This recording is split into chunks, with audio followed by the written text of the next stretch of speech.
Hi, this is Keith Schneider, CEO of MarketGauge.com, and this is July 19th edition of Market Outlook.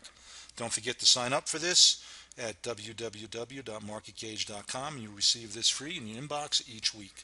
All right, so quite a week, lots of fireworks, oversold conditions sort of relieved this week, but there's some uh, warning signs out there that I want to point out. Doesn't mean that immediately things are going to fall apart, but first thing I want to point out is let's take a look at a couple of the key indices, and there's a couple of different ways to look at what's really been going on in terms of overall breadth. So first thing, QQQ, right? This is the NASDAQ 100. And obviously Google, Amazon, Tesla, all these leading stocks led this index to make some dramatic moves this week. It was up almost or over one, two, almost 5% or so. And take a look at this. So in terms of what occurred, we were in a warning phase just about a week and a half ago and moved up and made all-time new highs. And it did it on increasing volume. So that's a positive sign. However, a couple things to note. One, our short-term RSI and our 50-day Bollinger Band, both in nosebleed and overbought territory. That also is coinciding with the upper end of this channel. Okay, so this is your leading index. The NASDAQ 100, basically the hottest part of the market right now. But the key thing to know here is that the market is running out of breath. So one of the things to look at is, let's take a look at QQEW, right? So the Qs are market cap weighted, right? So a couple of the huge stocks in the NASDAQ, Facebook, Apple, all these stocks had huge moves. But look at an average weighted index, not cap weighted, but average weight. In other words, each stock, each of the 100 stocks basically gets an equal weight. And look at what's happening here. NASDAQ has not made new highs at all. If you look at it, equal weighting. What that's telling you is that there isn't a large amount of participation by the rest of the stocks who aren't the huge leading capitalization stocks in the NASDAQ index. So if we take SPY, let's take the SPY.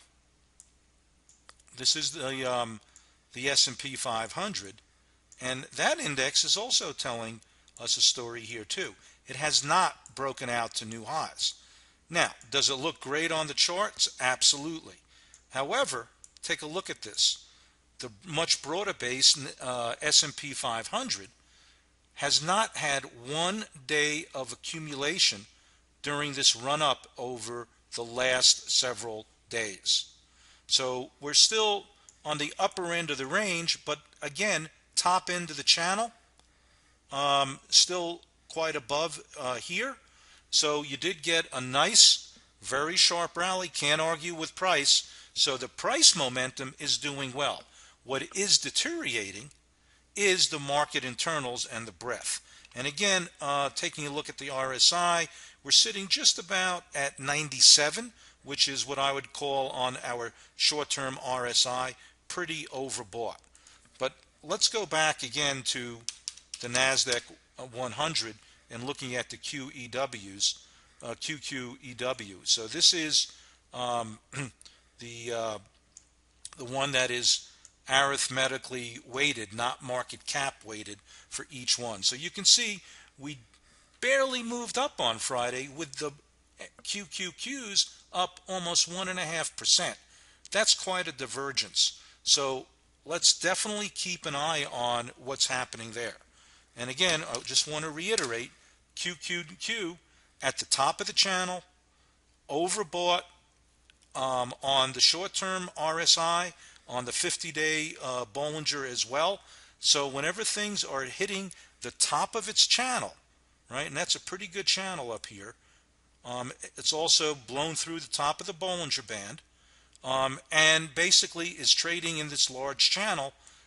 It could be that you get a little bit more follow through, but we want to be extra cautious because the market is definitely running hot, while the market internals, right, the breadth is not good at all and deteriorating.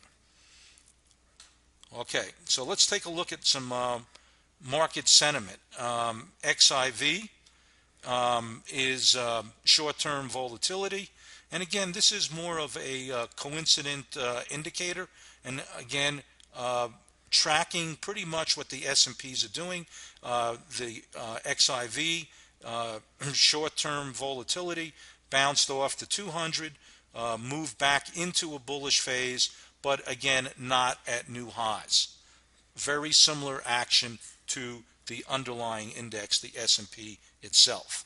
However, what is interesting to note, again, as the markets run, as NASDAQ is running very, very hot, the ratio between short-term 1 month and the 3-month volatility is definitely at overbought areas. So sentiment also running hot. Now, in these type of situations, can you run a bit hotter?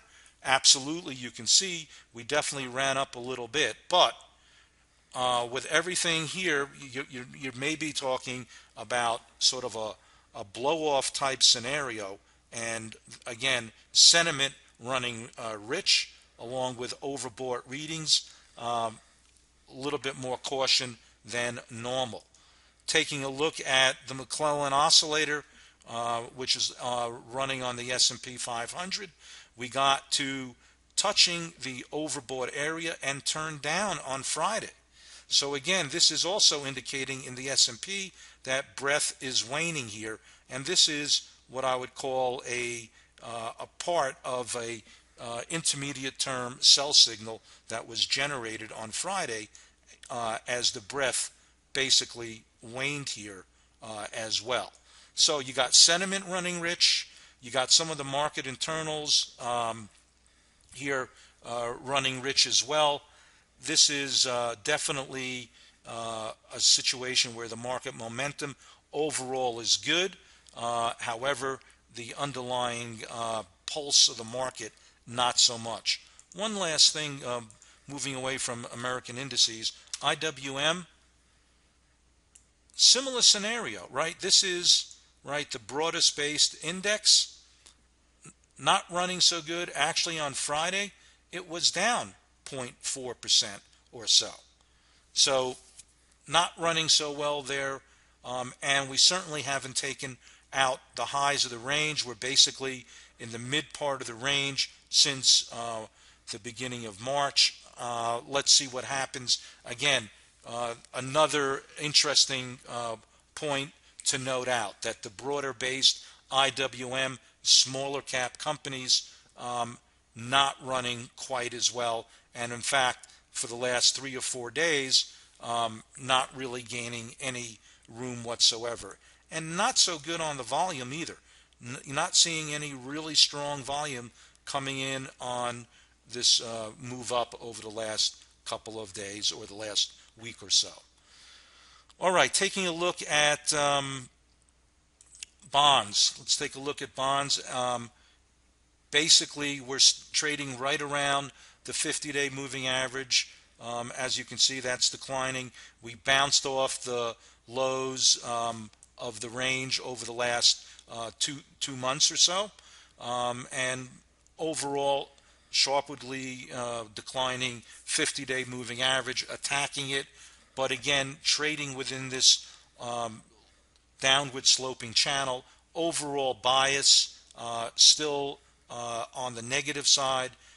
Not really good volume on the breakout at all above that 50-day moving average, which happened on Friday. So can we get a bounce up to the top of the channel?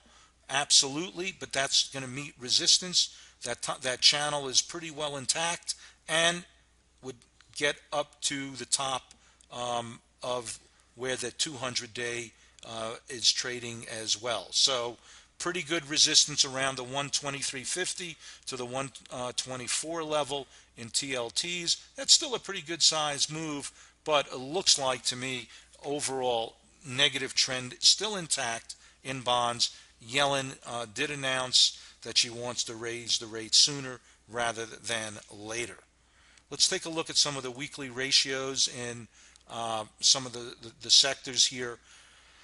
Cure Healthcare. Taking a look at this, you can see this chart here on the bottom is the ratio of the Cure, which is healthcare healthcare related stocks relative to the spiders. And as you can see, as this ratio keeps on chugging up, basically closed on all-time new highs since this actual ETF has been trading. So no question, strength occurring in the healthcare area. Another thing to note is the financial sector. That seems to be hanging above that moving average and doing a little bit better as well. So the financials, healthcare, let's see what else we can find here in terms of leading sectors. Obviously, technology stocks just crossed that green line, which is the moving average on the weekly charts. So you know the technology obviously moving well, biotech doing okay as well. So those are the leading sectors. But semiconductors, as you can see, breaking down hard, and there are a lot of sectors that are underperforming. This goes hand in hand with the situation with the breadth of the market not really following through on this up move. So if you take a look at it, oil, transportation, which is here, look at this, basically closing weak relative to the S&P. So a lot of the core sectors not doing well. You've got a few there. Healthcare is doing well. The financials are not doing poorly here. They're doing okay, not explosive, but pretty decent. So keeping an eye on that. Look at obviously look at the 11 or so sectors, and you'll see where money is still continuing to flow, but the breadth is getting weaker and weaker. So this is an interesting scenario. Taking a look at commodities. Commodities under pressure. So U.S. economies are improving. However, inflation is low. And as you can see, a really good indication of that is gold. Tremendous pressure on gold here. As a asset that does not really earn money, it's more of a alternative currency or a move for a situation where the markets go into a bear market potentially, or a move in an inflationary environment. But gold has closed basically at about a 5-year low, and it looks like there's more of that in store as well. If you take a look at silver, same type of scenario in silver as well. It looked like we might have had the possibility of an island bottom on the daily charts, but that failed, and the potential island bottom was filled, negating that pattern. But meanwhile, again, on a weekly basis, you've basically closed on a closing basis, again, at least on a 5-year plus low. And if you take a look at, let's see here, there's a great chart. Inflation, deflation. This is a chart, a ratio chart, looking at bonds versus gold, right? And as this red line here, that's the ratio, moves upward, it's telling you that bonds are favoring gold. That's a good indication of just the overall environment of whether it's inflationary or not. Is gold gaining on bonds? And clearly what's happening here is bonds are gaining sharply on gold. Look at that. So you have a situation where the U.S. economy is pretty strong. However, inflation is definitely at low levels. So this is interesting environment. It's also you've got a situation where inflation is low, and yet because of rates being so low that the Fed is looking to raise rates as well. So that's a double whammy on gold, right? Which is looking for an inflationary environment.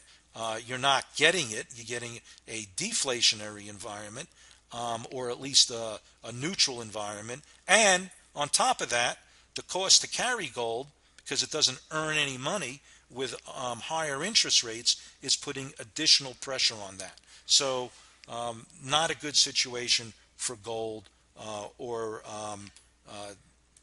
commodity prices, especially energy and precious metals. All right. Well, I mean, that's the overall macro environment, right? The bigger picture is we got through the Greek crisis temporarily.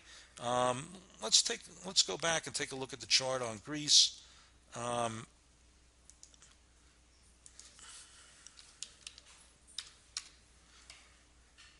Chart on Greece, you can see even with the agreement in place, it's still struggling at the lows. So although Greece has been bailed out, it's yet to see if they will actually follow through with the austerity measures, whether they actually will have the power to force their citizens to do, fairly draconian things.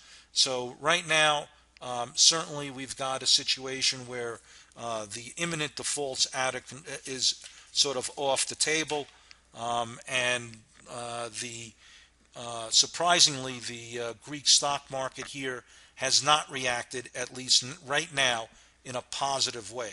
All it's done is basically float along the lows here. So not much of a move up at all, which in itself is an indication, right? Market does not like this level of austerity. But again, it may take some time to digest this information as we're basically trading along the lows. All right, that's it for now. Hope that helps. See you next week. Let's keep an eye on the overbought scenario in certainly the NASDAQ and how that breadth plays out over the next couple of weeks. See you next week and have a great week. Bye-bye.